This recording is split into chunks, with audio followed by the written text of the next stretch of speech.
So a warm welcome to another interactive session with the Deputy Chief of Mission at the U.S. Embassy in Accra. She is Nicole Chulick. She's wide-traveled and has a lot of knowledge about gender-based violence. She's coming to give us some insightful information that you need that would help you as we unite to find gender-based violence in our country, Ghana, or anywhere you find yourself. Gender-based violence, as we already know, is widespread. It can happen to me, it can happen to you. That is why you would have to stay with us in this conversation, so you learn something, not just for yourself, but to share with your neighbor and to share with your children, most importantly, because they also have to know. So join me, let me welcome and then start the interaction with, will I have to add an honorable to her name? No, Maybe please. yes, maybe no. So she's Nicole Chulick. Nicole Chulick, a warm welcome to you. Thank you, Regina. And how are you enjoying your stay in Ghana? I am loving my stay in Ghana. Wow, it's good. Ghana, we are very hospitable. Yes. And so when you come to Ghana, you have to love us. Yeah. All right, and then congratulations to, I read your profile, it's very impressive. Thank you. I would want to take your general overview when we talk about issues of gender-based violence. Yeah, so let me talk a little bit about why this is important to the United States. So combating gender-based violence, preventing it, and supporting survivors is a cornerstone of our policy to promote democracy, promote human rights, and promote equality. We all know, and you can look at this in Ghana, you can look at it in the other places that I've served, that when women thrive, societies thrive. So if you have women who are disadvantaged, you don't have a full society, you don't have a successful society. And so that's really why we're focused on combating gender-based violence. I also want to cite a statistic that was cited in the recent program, but 1 in 3 women in Ghana and worldwide suffer gender-based violence, are survivors of it. I had talked, and it's personal to me because when I look at my close circle of friends, 2 of them are survivors of gender-based violence. And so I'm passionate about this issue, but I also see why it is important as a policy priority. That is very good. And you did say something about the fact that gender-based violence shouldn't just be an issue for 16 days for us to campaign about it. It should be a daily affair. For someone who does not see that, what would be the message to the person? Is it just for us to wait for 16 days to champion the cause, or it should be a daily activity for all of us? And Regina, that's exactly it. The 16 days is a perfect opportunity to highlight gender-based violence and the survivors of it and the resources that are out there for people who are suffering gender-based violence. But it doesn't stop there. Yeah. This is a daily struggle, and if we're not focused on it daily, then we're not winning the fight. Yes, that's very good. And then it means that every day, wherever you find yourself, look for that opportunity to educate someone about gender-based violence. That means that we don't have to be ashamed to talk about gender-based violence. But we've realized that a lot of people are ashamed and also are scared of the implications, and so would keep quiet and will not want to talk about it. You have gone through, and looking at the circles of your friends too might be survivors. What will you tell that child watching us that is experiencing violence? I would say that there are resources out there and that they are not alone. One of the most important things, I think, is we're talking to people we think may be experiencing violence in their home or in the workplace. We need to listen. We need to be open to their stories, and we need to be there to support them when they're ready for that support. Each case about them, but they shouldn't be. When you look at that statistic again, 1 in 3 women, look around the room, 1 in 3 women. It's serious and very scary. Yeah. Women are not alone, and women who have been survivors of gender-based violence are not alone. All right. You talked about me being open and listening to them. And recently I had an engagement with school children about the understanding of gender-based violence. Right. And then the children shared some insights. And one thing that had an effect on me was a child saying that anytime I want to talk to my mother about what I'm going through, she thinks I'm the bad child. And so let's move gender-based violence into the families. What would be your advice to parents listening to their children?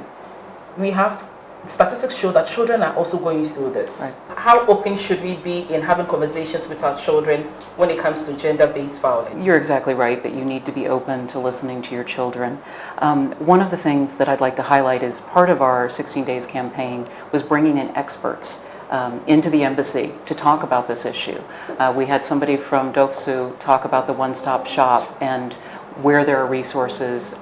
We left printed out flyers with all the resources here in Ghana in places at the embassy so somebody could take those and have access to it. It is particularly hard in families, and it is particularly hard if a child doesn't feel like their parents are listening to them. But there are resources out there, and if the child is not comfortable talking to the parents, then there are other resources that they can avail themselves of. All right, so to our children, we are telling you there are resources out there. If your immediate families are not ready to listen to you, just tap into the resources around, and then you'll be certain that you'll get the help that you need. And then we know that the U.S. Embassy, you are doing an incredible job helping when it comes to issues of GBV, supporting, and even with the program, the climax of the 16 Days of Activism, it's a great initiative you keep doing to support this. We know that the Embassy last year came up with a social media campaign for, let me say, 16 Days Activism. It was a social media campaign to champion the cause, and they selected 16 champions. And then Jennifer Green, we'll say shout out to Jennifer Green for bringing up that all of us together to do this. Now, to the champions, individuals who are working towards helping or creating a safer space to GBV, you have done a lot in your space. What would be the call to action you tell these individuals who are fighting, those who have the voice, and they are talking about GBV issues? So this is exactly why we are part of the 16 Days campaign. You're one of our champions, so thank you. Last year it was a social media campaign to highlight the champions. This year we're doing something a little bit different. And so we are highlighting how you can combat gender-based violence in a whole range of different venues. We are also empowering women. That's part of this campaign. So we're in our military-to-military relationships. We are providing opportunities for women in the GAF to get training in the United States. And as part of that training, they learn about issues in the workplace, but they learn what they can do to succeed. We had a forum yesterday, or an activity yesterday, with our USAID partners in Quetta, and it was highlighting some of the some of the experiences women in the fisheries industry undergo, and sort of highlighting, shining a light on some of the issues there. Our ambassador yesterday was at Dofsu, and she donated some sexual assault kits and some DNA reagents, and that's so that the police can go after the people who perpetrate gender-based violence and support the survivors. So there's a whole range of activities we're doing. We shifted a little bit, right? We wanted to have the social media aspect, but also highlight how this is an issue throughout society and how you can support women throughout society. Yes, and I would say the Ghanaian community is grateful to the U.S. mission for the continued support in this regard. We are having an interaction with the Deputy Chief of Mission at the U.S. Embassy in Accra. She is Nicole Chulick, and she's sharing wonderful insights as to how we can all unite to fight gender-based violence. My name is Regina Asamoah. I'm also a champion of change, and I'm also helping to fight GBV.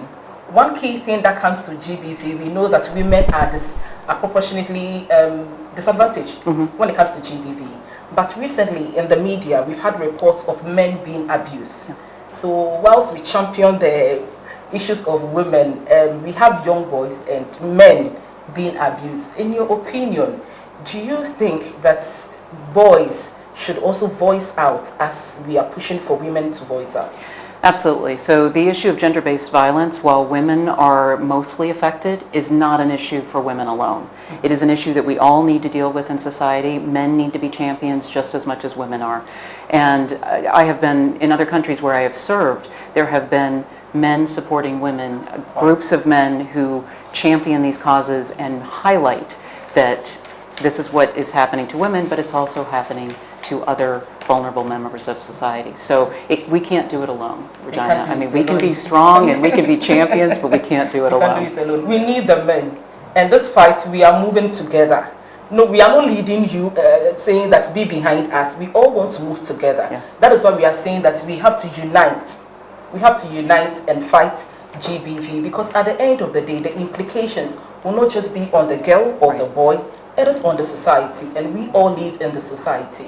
Do you think that we can achieve a zero tolerance for gender-based violence? I hope so.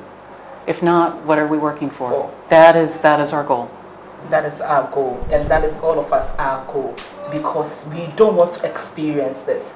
Finally, as we wrap up our conversations on the gender-based violence, this is an interesting conversation we are having with the Deputy Chief of Mission at the U.S. Embassy in Accra, Nicole Chulick. And I know you have been blessed by this conversation, because I have. And then we would want to take your call for action.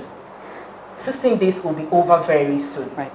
We are saying it's a daily campaign that we all have to do.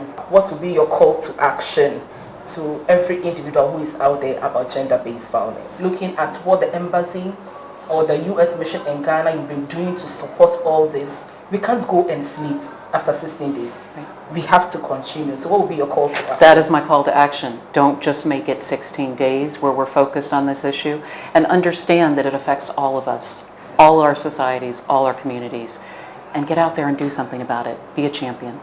Be a champion. Just as we all have a role to play, our government has a role to play. At the national level, they also have a role to play. So what will be your message to the government of Ghana as we all fight gender-based violence? That's the same message. We all need to take this seriously, that gender-based violence affects societies.